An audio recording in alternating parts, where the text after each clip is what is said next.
Assalamualaikum warahmatullahi wabarakatuh. Kami dari kelompok 7 yang beranggotakan Andi Suryadi, Naupal Sahlan, Adam Nur Hidayatullah, Dede Agung Kurnia, M. Aris Siswandi, dan Fahri Ferdiansyah akan mempresentasikan tentang psikologi sosial. Bab 4, tingkah laku prososial. 1. Definisi perilaku prososial. Perilaku prososial merupakan tiap perilaku yang memiliki tujuan untuk menguntungkan orang lain menurut Baron dan Birne 2005. Altruisme. Perilaku ini merupakan kebajikan yang ada dalam banyak budaya dan dianggap penting oleh beberapa agama. Objektivisme berpendapat bahwa altruisme adalah lawan dari sifat egois yang mementingkan diri sendiri. Beberapa orang dapat merasakan altruisme sekaligus kewajiban, sementara yang lain tidak. Model pengambilan keputusan untuk membantu orang lain. Ada 3 model pengambilan keputusan untuk membantu orang lain. Salah satunya 1. Social exchange. Pada model ini, tindakan menolong dapat dijelaskan dengan adanya pertukaran sosial timbal balik atau imbalan reward. Altruisme menjelaskan bahwa imbalan reward yang memotivasi adalah ini reward atau distress. 2. Social norm. Alasan menolong orang lain salah satunya karena didasari oleh sesuatu yang mengatakan pada kita untuk harus menolong sesuatu tersebut adalah norma sosial. Pada altruisme, norma sosial tersebut dapat dijelaskan dengan adanya social responsibility. 3.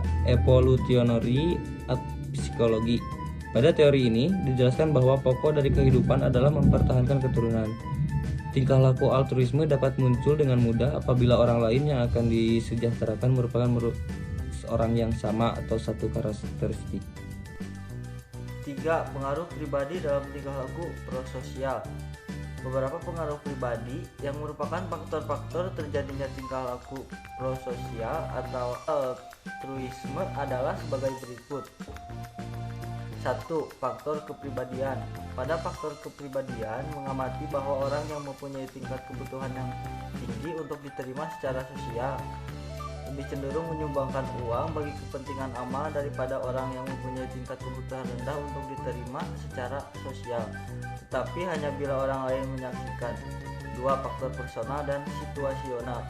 Faktor personal dan situasional sangat mungkin berpengaruh dalam perilaku menolong. Seseorang lebih suka menolong orang yang disukainya, memiliki kesamaan dengan dirinya, dan membutuhkan pertolongan.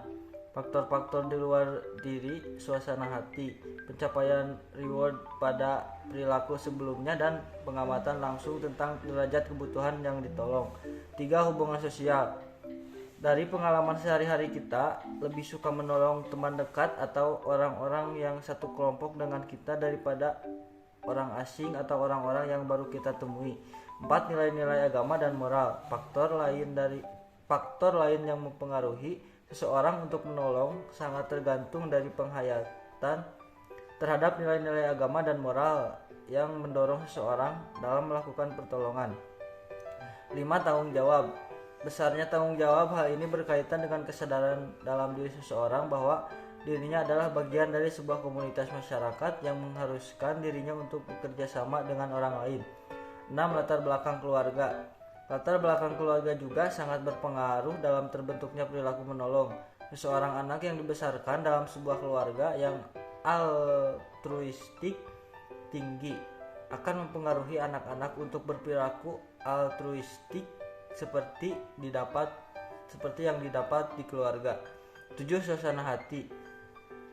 Jika suasana hati sedang enak atau suasana hati positif, dapat mempengaruhi individu dalam perilaku menolong, dan orang juga akan terdorong untuk memberikan pertolongan lebih banyak.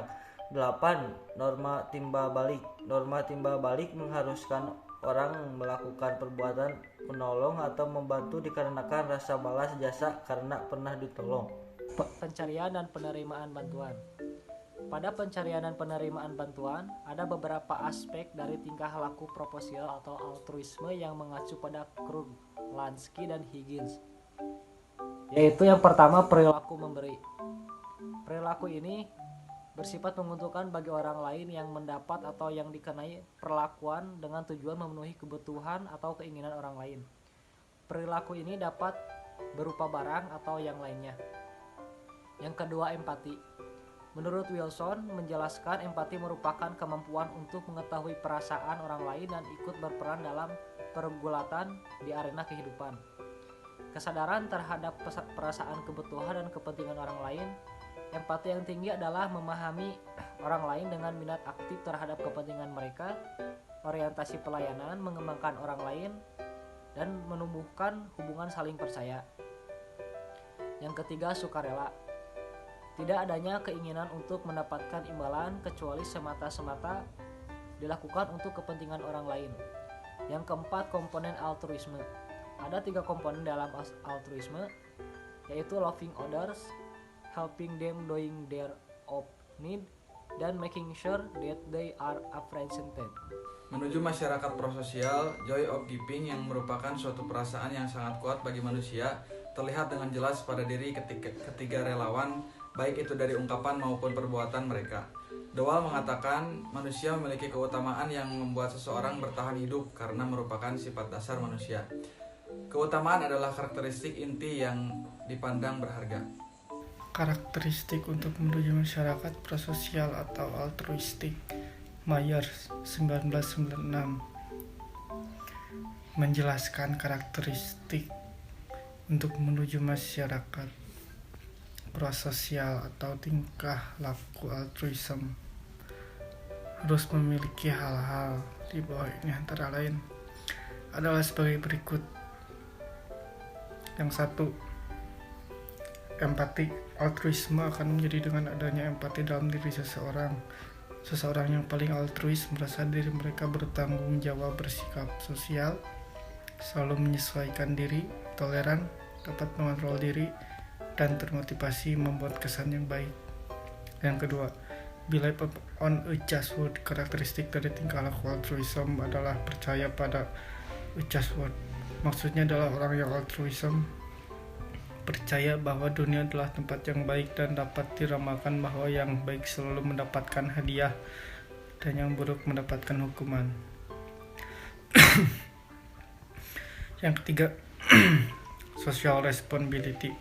Setiap orang bertanggung jawab terhadap apapun yang dilakukan oleh orang lain, sehingga ketika ada seseorang yang membutuhkan pertolongan, orang tersebut harus menolongnya. Yang tiga, internal LOC. Karakteristik selanjutnya dari orang yang altruis adalah mengontrol dirinya secara internal.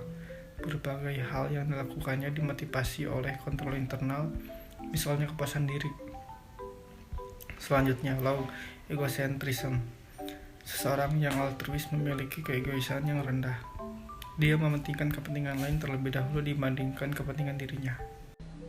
Sekian dari kelompok kami. Mohon maaf bila ada kekurangan, bila ada kelebihan, mohon dikembalikan. Wassalamualaikum warahmatullahi wabarakatuh.